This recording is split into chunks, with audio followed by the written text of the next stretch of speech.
I'm just going to date it. This is Jeff Katz, and it's Wednesday, September 30th, 2009, and it's approximately 10 a.m. We're here with Marvin Durning in his home in the Horizon House. So I'm just going to start off by asking you some kind of general background questions, and then we'll move on to allied arts and some other things as well. So first, I just wanted to ask you if you could let us know where you were born and what your date of birth happened to be. Well, I was born in New Orleans, Louisiana, and I was born on June the 21st, 1929, in the free city of New Orleans, surrounded by the state of Louisiana. And can you tell us a little bit about your family? Your parents, siblings, that kind of thing? Well, I think they're somewhat typical of Americans of the time. My father's side came from Ireland, and they were Irish Catholic background, although not devout, and not very practicing. And my mother's side is Jewish and came from, well, it was Russia when they came, but it's Poland now, near Warsaw. And they both came, well, no, the Irish came in the 19th century, and we're not sure exactly when. And my mother's side, the whole family came over in the first years of the 1900s. And I'm not quite sure how this happened, but it ended up that my mother's family, which had 7 children, ended up in cities along the Southern Railway route to New Orleans. So you have their relatives in Birmingham, Atlanta, Charlotte, North Carolina, and New York. Is that what you would like to know? How did your parents actually meet? You know, I don't really know that. I know that they were married very young, at about 17, I think. And I can make up a close truth story. I don't know how they first met, but they lived in an area which was either at the edge of or in, oh my, senior moment, an area of New Orleans, well, where Irish had settled, and they probably met casually at our school. Irish Channel, that's the words I was looking for. The Irish preceded, I think the Irish side of the family may have come over in the potato famine days. And I learned an interesting little sideline one day when we were watching a movie, I think it's a Ken Burns historical, and it indicated the reason why there began an immigration of East Europeans and others through Ireland and Irish. The reason why we find them in New Orleans is that there was the era of cotton was king, and cotton used to come down the Mississippi River and go to the English mills, but they were empty coming back to the New World. It's for more cotton. So the cheapest route from Liverpool to the New World was empty cotton boats going back to Louisiana. And that makes sense. And that may have been when our family on the Irish side started here. Is Jean here? Jean here? She Yeah, but I don't think this is really terribly relevant to this meeting. No, well, he said we would wander. They'll let it. Do you know the dates? Anything better than I? When the Irish Durnings came around the time of the Civil War. Oh, that was wrong. That's why I call her. I did the genealogy. Did you have brothers Jeff? and sisters? I'm sorry to interrupt. When you shake your head or you move, that chair creaks a lot. Yeah. So maybe you want to try sitting on a footstool instead, or I can bring you or like not move. a chair like this. Yeah. I can try to keep steady. Okay. Yeah. I'll try. All right. When you're asking questions, it doesn't matter. Just when he's answering, Yeah, it's yeah. creaky. Yeah. Okay. Now I can bring you a different chair if you prefer. Oh, this is fine. I'll be okay. Okay. I'll try to control myself. Sorry. Just want to let you know. So, do you have brothers and sisters? I have one brother, older, 2.5 years older. He lives in Connecticut, near Salisbury, Connecticut. And we're rather close, even though the continent separates us. I used to go regularly in law practice and politics to Washington, D.C., and I would be able to see him in the same trip, and he's been here a number of times. We're a big tribe now. I have 3 children and 8 grandchildren. He had 10 children, married to a Charbonnet in New Orleans, a Catholic girl, and hence 10 children. And we've had a couple of reunions. It's a big tribe. They're all married into the next. So talking about my great-grandchildren and such. Are your children living in this area?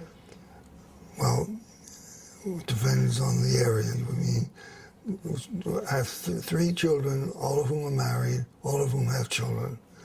The oldest is a woman, Susan, who lives in Issaquah and is a school teacher and has 3 children and a husband. Then the second oldest is Jonathan, and he's a medical doctor. He's a surgeon, general surgeon, practices in Salem, Oregon, and his wife is a pediatrician. And they have 2 children. And the third is Alan, and Alan lives in Ballard, which is Seattle, sort of. And Alan has 3 children, so that makes up the 8 children and so on. And I guess you could call Salem it's within travel distance. It's closer than Connecticut. Yeah. So, just to get back to your early years, did you grow up in New Orleans? Did you go to school in New Orleans? Yes, I did. I went to public school for elementary school and beginning of high school, but the schools in New Orleans were so bad, the high school was so bad, that my parents switched me to a private school, and the Newman School, and I finished high school there. Then I had an awakening about race relations in the South, and I wanted to see if there was a world out there different from New Orleans. And I had certain teachers who were from New England and suggested I look into New England colleges. And I got a beautiful brochure from Dartmouth College, and then they wooed me, and I went to Dartmouth. Graduated in 1949. You want to go on? What did you study at Dartmouth? Well, I started out to be a physicist. That was very much the wartime influence and the atomic bomb, and great interest in that. And that's why I started to be a physicist. And as a result, people said, you got to learn German as a language for physics too. So I also studied German at Dartmouth. Well, I didn't like lab work.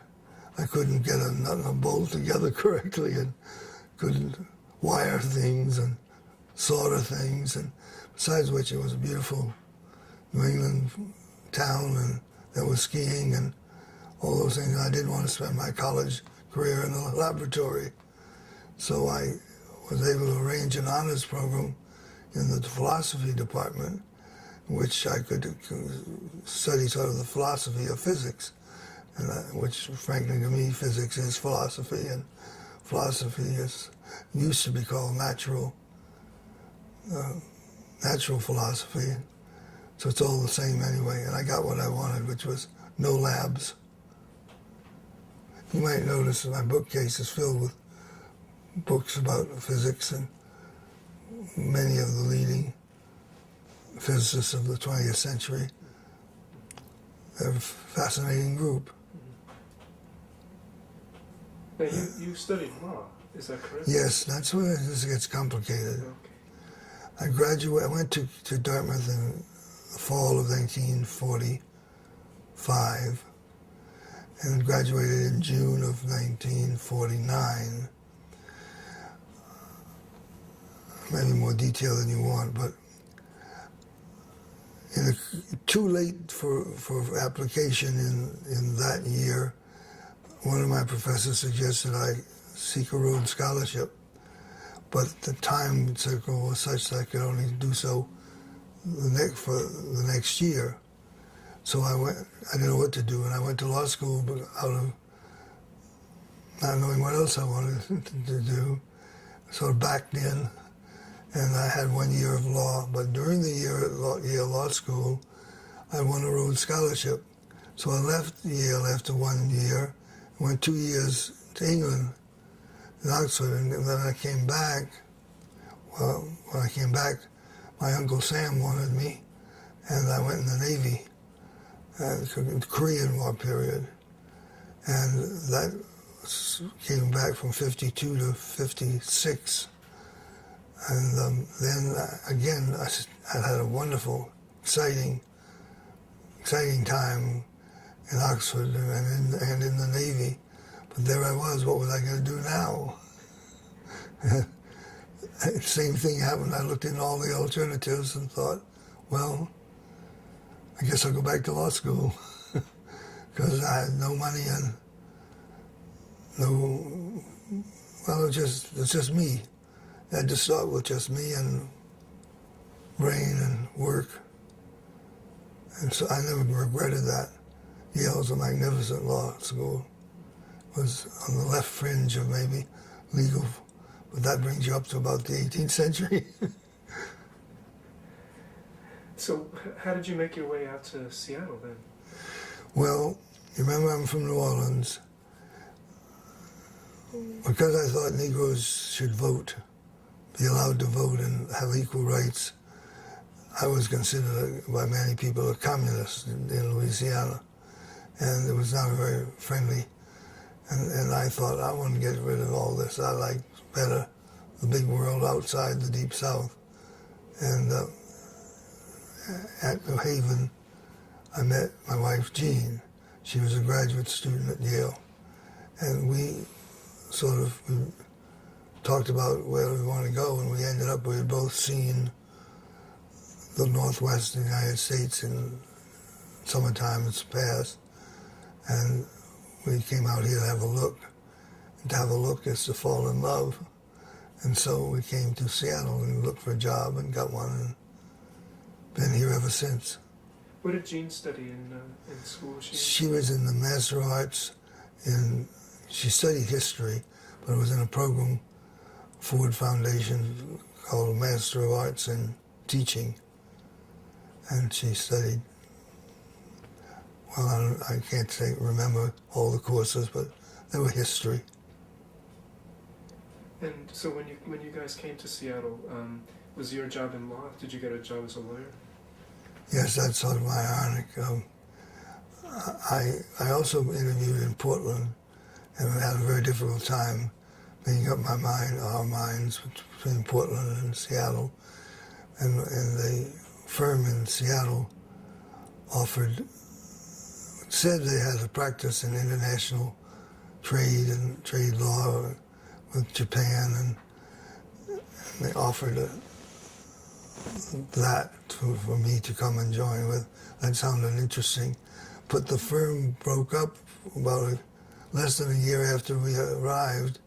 It split up, and there I was, and, and I went on my own, and that turned out to be the best move ever made, because I'm my own person. I do better than sitting in the back room or doing evictions from the Seattle Housing Authority and other perfectly honest and legal things, but they didn't interest me. So I gradually went on my own. What kind of cases did you take on at that point? Whatever came in the door. There's some things I never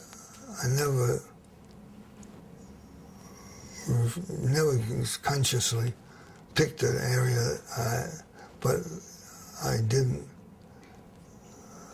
do general practice for very long. I would, but after a while I got to the point where I had enough practice, and here's where the Allied Arts and such came in. I don't know the exact year, but in the early 60s, we had come here in 1959, after Yale Law School. And so I would guess it might be 1960 that the way I got in contact with Allied Arts is chance. When I was still with that firm, I had a lawyer. I used to have lunch with a group of young lawyers, and we sometimes had lunch with some of the older lawyers in that building. One of them was named Ralph Potts, and he was the legal counsel for something called Allied Arts. And he told me that I should take over from him because he wanted to, I don't know what he wanted to do, but he didn't want to continue it. And I, being young and eager, thought that sounded like a lot of fun. And so I said, yes, if they want me, I'll serve free. And I did so. But if I hadn't had lunch that day with Ralph Potts, I might not have become involved with Allied Arts. But I never regretted it. It was a fine group and interesting things they were doing. Actually, I located in some of the minutes that were in the various meetings from that period that Ralph was the person that nominated you at that meeting, which was in November of '59. Oh. And then you began in 1960 with. So came out all right. Right, exactly. The very end of '59 and then the beginning of '60. So Ralph was the person that nominated you, and then you had a unanimous yes vote to be the counsel. None of them knew me. I've thought of some more names, but I'm not sure correctly. But maybe you know all the members. But there was a Shirley Turner. Sure, yeah, I was going to ask you about Shirley, yeah. And Cecilia Schultz. Mm-hmm. And there was a professor of drama at the University of Washington who was a sponsor or founder of a theater in the summer on Whidbey Island or something like that. And he was a wonderfully interesting and dynamic person, but I can't remember his name. I'll throw out some names, and then maybe actually the first thing I wanted to ask you was about John Bentley, who was president in '59 and then was still hanging around in 1960, and he's an architect. Right, and he was the man who put the fake canvas over the Boeing plants during World War II. Well, he said that's before I got here. But I met him, I was impressed by him, and heard the story of the protection of Boeing by camouflage, but I didn't I didn't do any work with him because, as far as I know, he disappeared from Allied Arts. Yeah, in 1960, I think his child passed away, was drowned, and he left Seattle to go to Los Angeles. But that was the very next year. Yeah. The very next. So I can't really relate any activities with John Bentley. Did you have any connection with John Conway, who was another? Is that the professor?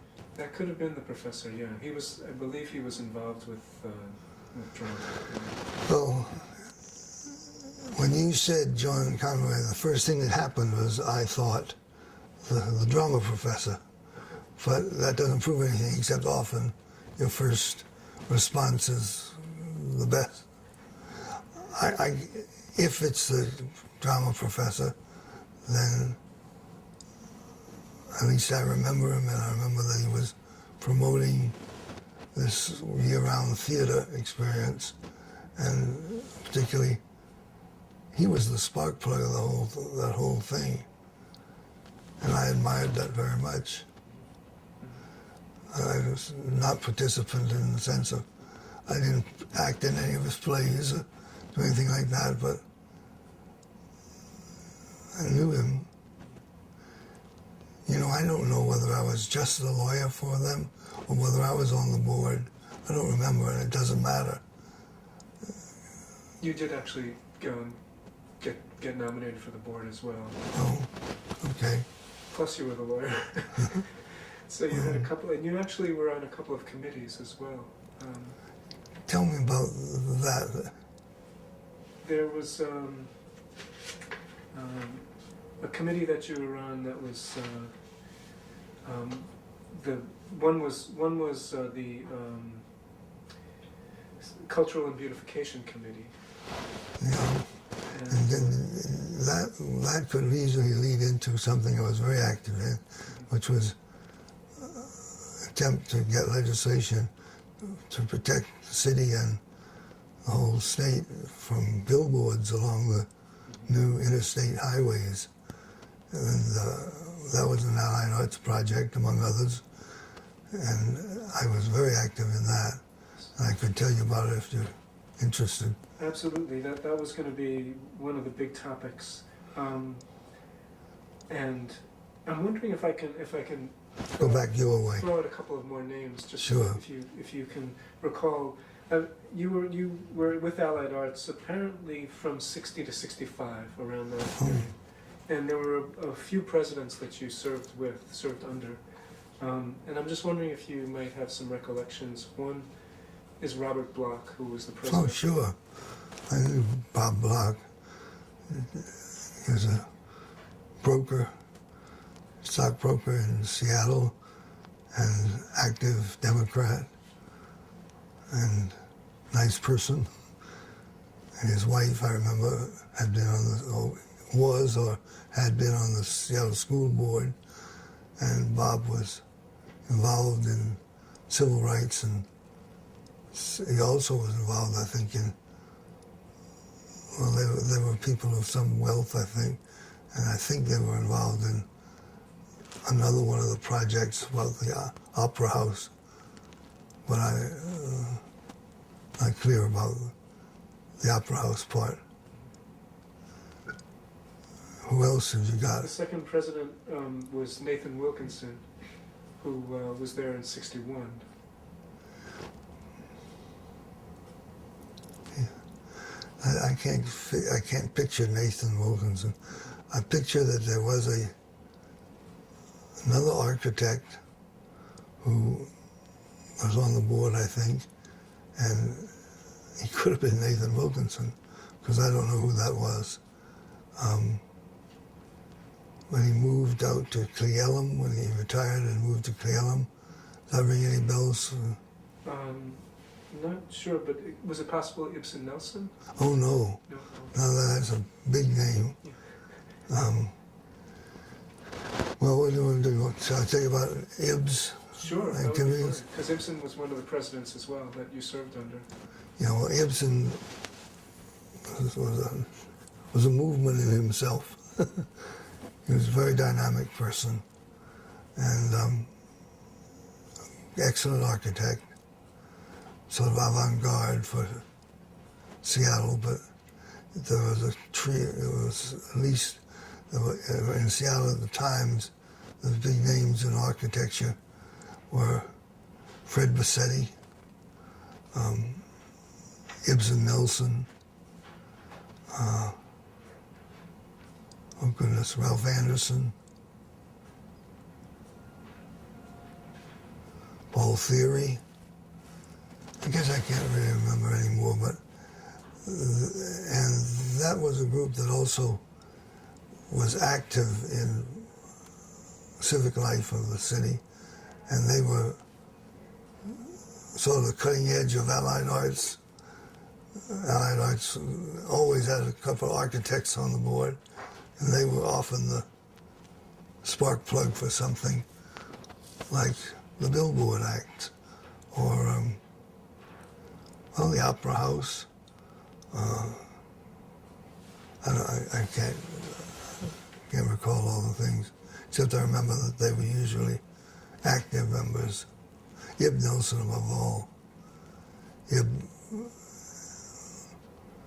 well, he built beautiful, you know, Red Square, and I don't know whether that's a Ibsen Nelson project or he somehow got involved in it, but he was somehow involved in the architecture development of the university and of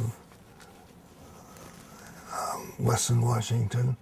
I don't mean he founded them, but that they were, the 60s was a period of change and Seattle growing up and Boeing booming, and there were lots of projects happening. It was a leader in such things and in the billboard fight. I remember some of the names, but I don't remember what they did. Shirley Turner was a close friend of Peggy Goldberg, I think. And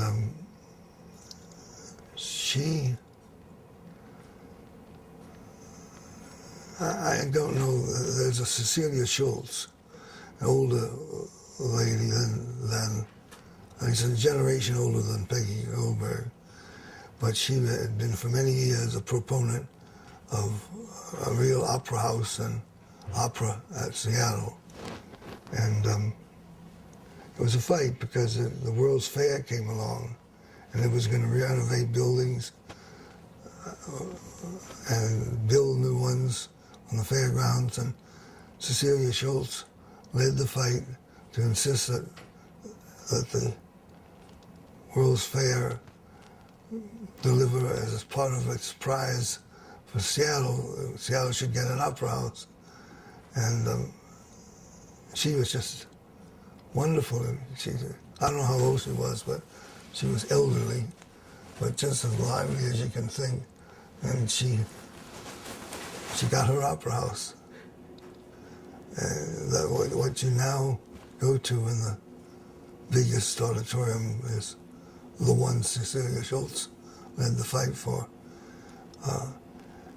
And it could be that Shirley Turner was involved in that, I don't remember. Then there was a young woman named Wendy Iverson, and I don't really remember exactly what Wendy, she might have been, I don't know. Well, I won't try to make it up. I can't remember what she did. Got any other names? Do you remember Alice Rooney? Oh, I remember Alice Rooney very much. Could you talk a little bit about your experience with her? Or your memories of her? Well, Alice was indefatigable. And there was really no partisanship, political partisanship in the Allied Arts. Nothing came up in that context. But there was sort of a secret underground. When I came around, that Alice found out I was a Democrat, and she was a Democrat. And in the Allied Arts Board, there was more than enough Republicans. So there was sort of a secret joke we have, how did a Democrat ever get to be a counsel for the Allied Arts or such. And Alice,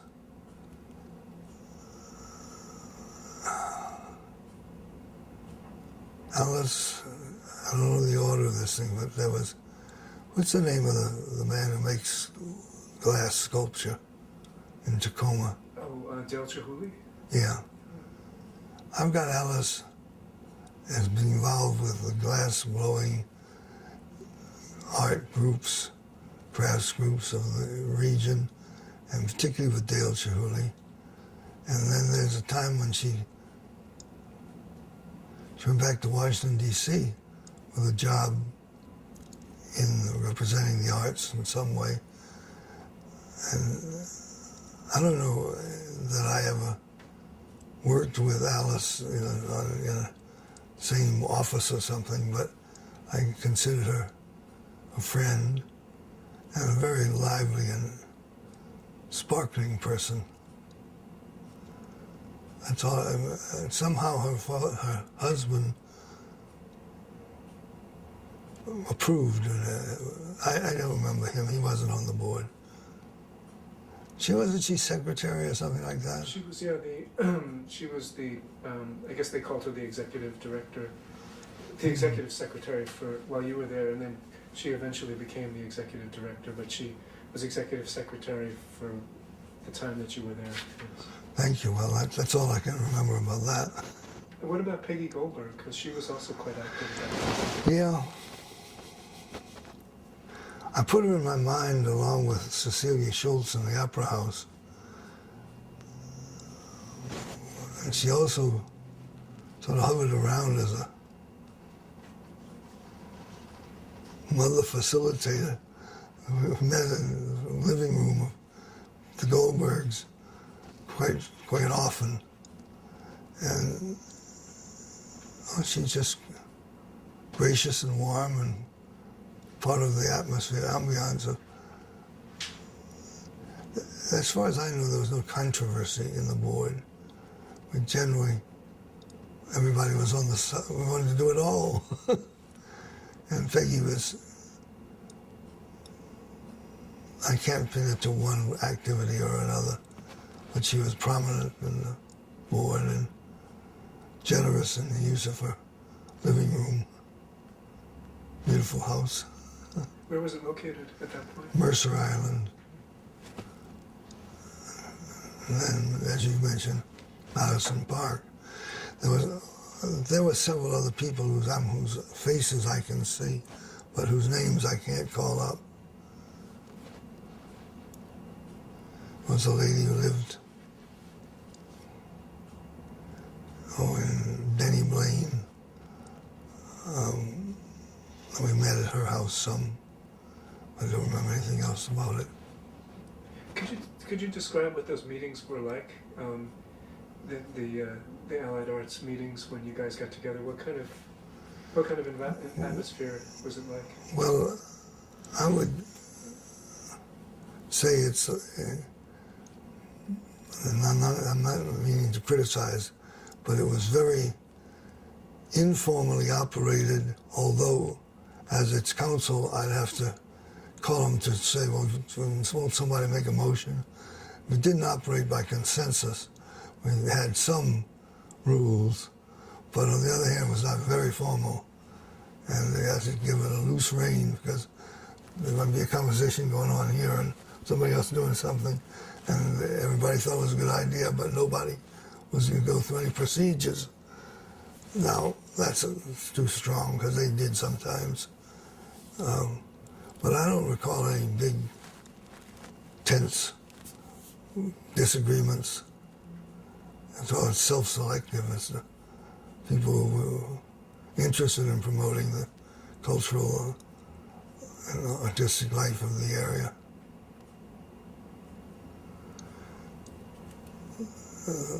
And well, I liked everybody I met through the Allied Arts, and I hope they liked me. So I'm sorry I can't give you much red meat.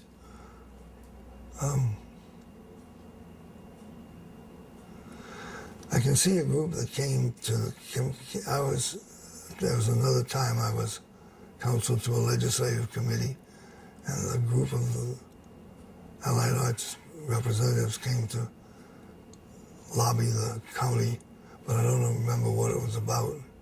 I can see several faces, but including that of Wendy Iverson, but I don't know who those other people were.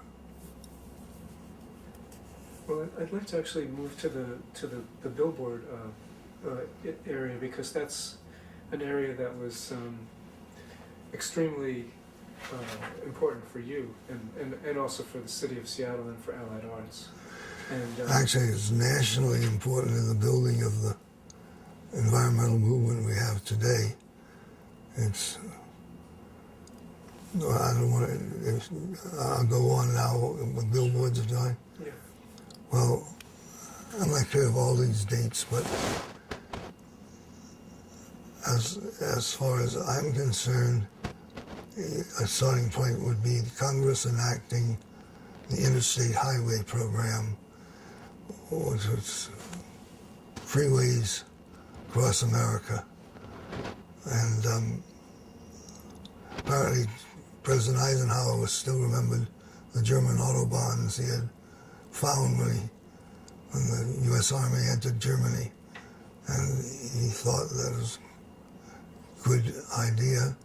And so lots of interest gathered around building this, then biggest probably works project that we'd ever done. But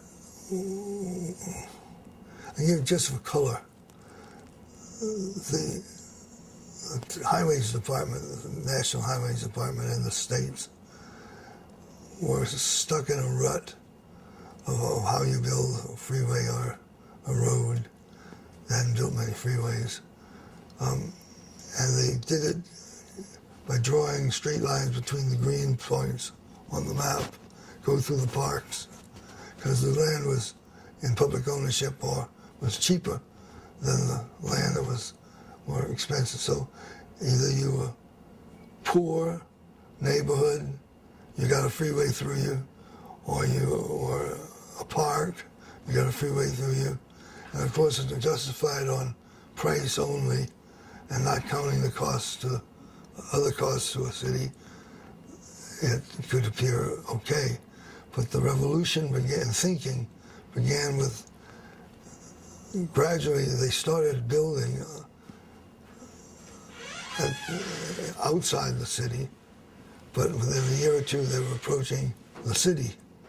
And there's the rub. The neighborhoods were just often aroused and furious that their neighborhood was going to be destroyed by a freeway. And all over the country, in the suburbs and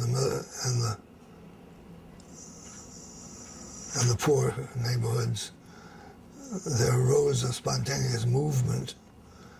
Now, Allied Arts was way out here in the Northwest. But about this time, around 1960, 59 or so, the freeway was approaching Seattle, and it had two really tough spots to get through, something near downtown, and, well, all of them. In fact, there were some hearings in which people were saying they shall not pass, and organize a militia. It was really hot.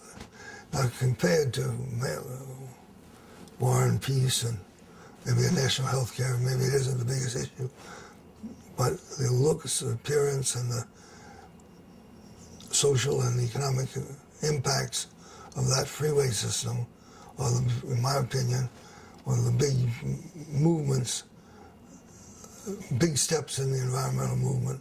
And when these people all met each other at group meetings, it became a national movement.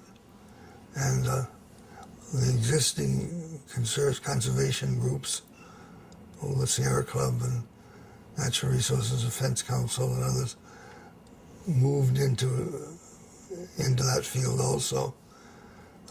So others still have, and today we have an environmental movement all over the country.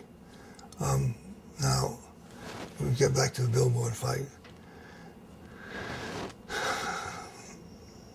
I don't know how it started, but let's say back in Germany, there were no billboards along their autobahns. And there was a movement which resented the clutter of signs along federal highways. And it was getting more and more cluttered. And including me, I was still trying to avert my eyes from Aurora. And you can go back today and drive Aurora north and compare it to the freeway north. And this is the fight. Was it going to be a strip mall the length of the interstate freeway, or was it going to be planned and regulated and to allow an artistic or design feature? It's pretty abstract, but it's not abstract. It ends up with Aurora if you don't do anything. And now, one of the organizations which, other than Allied Arts, but with a lot of overlap, was the Washington Roadside Council. And I don't know when it got formed, but it completely agreed with, in fact, so it took the leadership of the fight in the state on the billboards fight. And billboards is synonymous for anything ugly you want to build along the freeway. And the person involved who was leading it for them was Jack Robertson. And Jack Robertson is one of the giants of civic action of the 60s and 70s and 80s. I remember how I got involved was my telephone rang one day in my office, and I answered, and a person said, "My name is Jack Robertson, and I have to see you about the Billboards Act. I understand you're counsel for Allied Arts." And I said, "Yes, when would you like to see me?" He said, "Right now." I couldn't think of a good reason to stop him. I said, well, okay. He would not take no for an answer. He gave me a first draft, which he had done, of a state statute to regulate billboards along the freeway. And he said, "Here, put your lawyer touch on this and get it back to me." When? This afternoon. Everything you did with Jack, he himself was a dynamo, and he expected the same. If you didn't do it, he didn't come back. He found somebody who would. And he adopted me, and I adopted him. And a lot of the rest of the story, I was always with Allied Arts, but the Roadside Council became the name associated with the billboard fight, which was okay with Allied Arts because the billboards fight, though made it seem less important, became one of the most controversial things in the political issues because it involved so many people, and they kept going through the parks. And this was around what year was that? Early 60s. Early 60s, maybe 1961 or so. Yeah, here's where it gets complicated. I don't know. 60, 61. And it lasted through several legislatures, each one of which is 2 years long. So I don't think that it didn't settle down till the late 60s. So we won a Billboard Act, but the industry, outdoor advertising industry, didn't give up. And they kept coming back with amendments in later sessions. So the fight went on and on. They were tired. They thought they could wear us out. Well, they did, but they weren't. But we, in the meantime, had buttoned up enough of support that we still have federal advertising Outdoor Advertising Control Act. I'd like to tell you one other story because it affects the national politics of the United States. Among the other things, excuse me,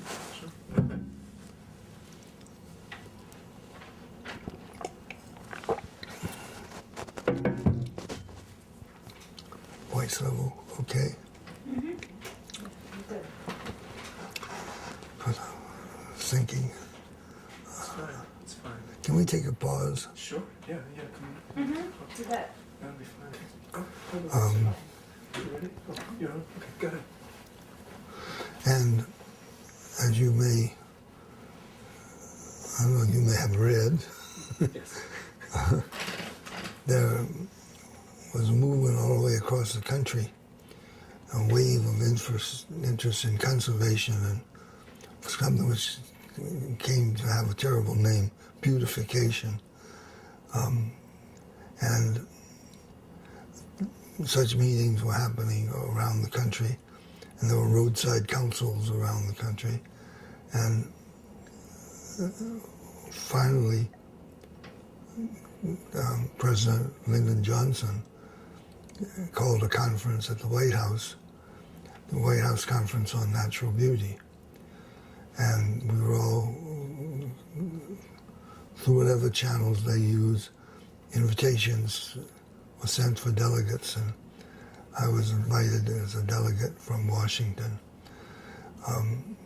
The conference had all the biggest names and all speaking, and the development of the statute was going on between the roadside council people and it's just a lot of people involved. I don't know who they were even, but they ended up with a draft bill, and the conference was hundreds of people, delegates, met at the State Department auditorium, and had committee reports because they had committees. And one of the issues was the extent of coverage of the act. Coverage seems to be controversial. And the issue, one of the principal issues was phrasing of the bill as to commercial or industrial areas and whether they were to be regulated as the highways strips through them. And it was put to a vote. The bill came in with a provision that it would not apply in industrial and commercial areas. But if you think about that, that's all the places you want it to apply, because that's what the places are that are the outskirts and the entrances to all the metropolitan cities. And they were the ugliest, most cluttered, and you were saying this bill applies everywhere we don't need it, and doesn't apply anywhere we do need it. And that didn't seem right.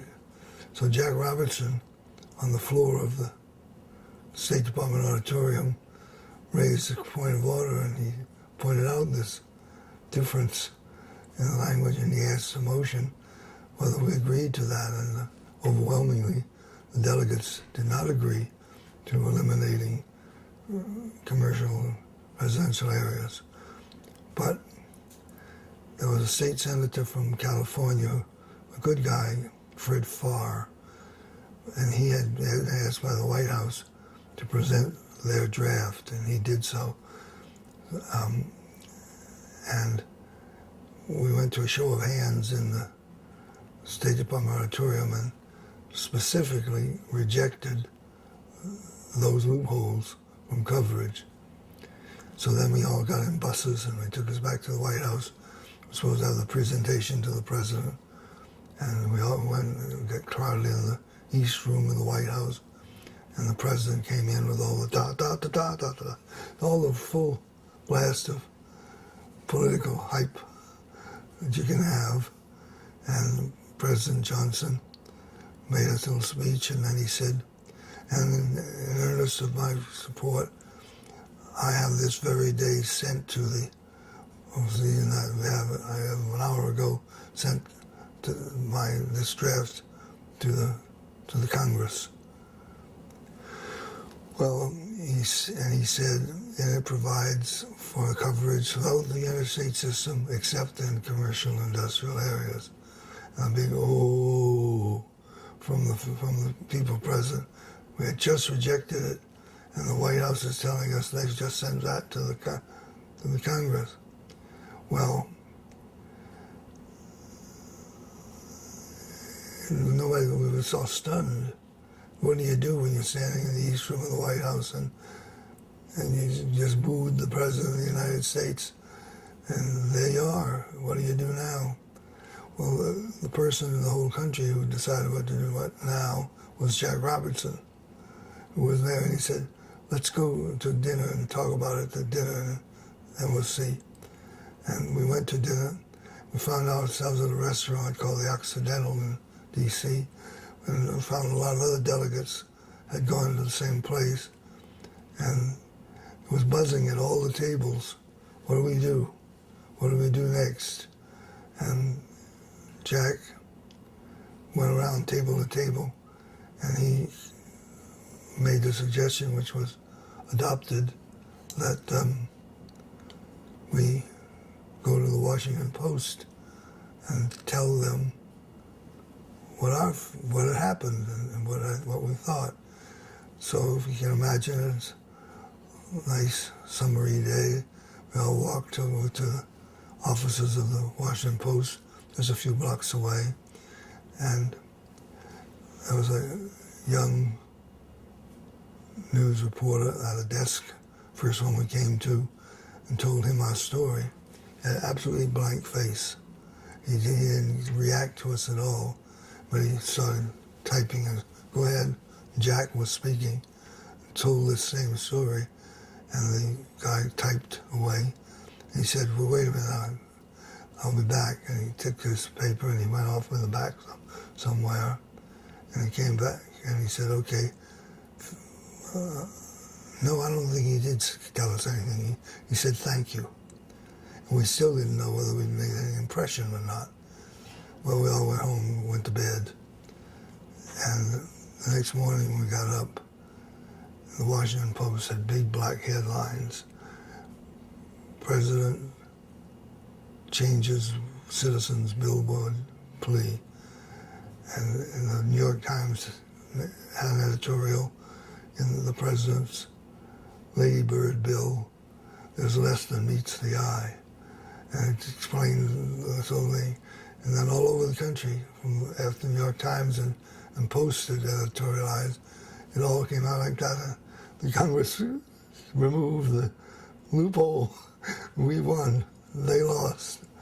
And I think you can trace from Allied Arts and the kind of people Allied Arts were, and the Roadside Council and Jack Robertson and the political revolt around the cities, why you don't have billboards on the interstate freeways today in the United States. And that's my story of how Allied Arts was involved in national politics. Now, Jack, I believe it's true that the Roadside Council was actually an offshoot of Allied Arts. I think it could be, but I don't remember that. I do remember Jack Robertson and I became very close friends. He's passed away now. And we were in a number of other fights, conservation and environmental things. And the billboard fight became a springboard to other fights. And the sight that you could win one once. So it's a little tiny nibble at history, but it's very significant. You and Jack Robertson, just speaking of that, you formed some organization called the Seattle Natural Beauty Associates. Do you recall? Yes, but that I can't remember, that merged into something else. I can't remember that. It didn't last long. And that was also something that was involved But there was national parks, wilderness areas. Well, the fight on billboards was both national, state, and local, because we had Jack-led fights for billboard control by the city and the zoning ordinances and the like. And I think Jerry Thone got involved in them. And then there was the energy studies in the earliest, somewhere, Seattle 1990 or something. There was a fight over a report, which was the earliest one of any, I think maybe the first city in America that adopted that recognized energy conservation as a policy which could be cheaper and better than building more dams or plants. And same people, Ib Nelson and Jack Robinson and Marvin Durning and other architects and everything were in the city fight as in the state fight, state national. And Jack was the assistant director of the Applied Physics Laboratory at the University of Washington. And it's interesting how he got involved in it. His office looked out. He had a view of the lake, of Lake Union, the lake, and along came one day a billboard company and erected a great big billboard which blocked his view. And he called them up and phoned and talked to somebody and who said, "You can't do that. You can't put up that big a sign." And they said, "Yes, we can." And he said, "Well, I'll see about that." And they treated him discourteously. "Go away, boy, you bother me." And they lost the fight. And although the University District had lost the fight in lots of ways itself. And I remember Ib Nelson saying that the trouble with our technology is it's too good at making ugly things. Now, Jack was also, I believe, involved with the South Lake Union, or rather the Lake Union preservation efforts as well. Yeah, Jack was involved in many, many things. I can't even remember them all. But he was, I was chair of something called Initiative 215, a Referendum 11. We passed an initiative to the people so that unreclaimed gasoline tax, if you buy gasoline, you pay a tax, but it's supposed to be a tax for roads and highways. So if you're a farmer and you're doing it to farm your fields, or a fisherman using it for your motorboat, or a yachtsman, you can apply for and have your gas tax refunded if you do a lot of paperwork. We managed to pass that 2-1 into the public favor. I'm going to be very quick about this because I don't want to talk about I, but I led this one and Jack helped. The result of that and several other things which followed it and caused me to run for office and lose.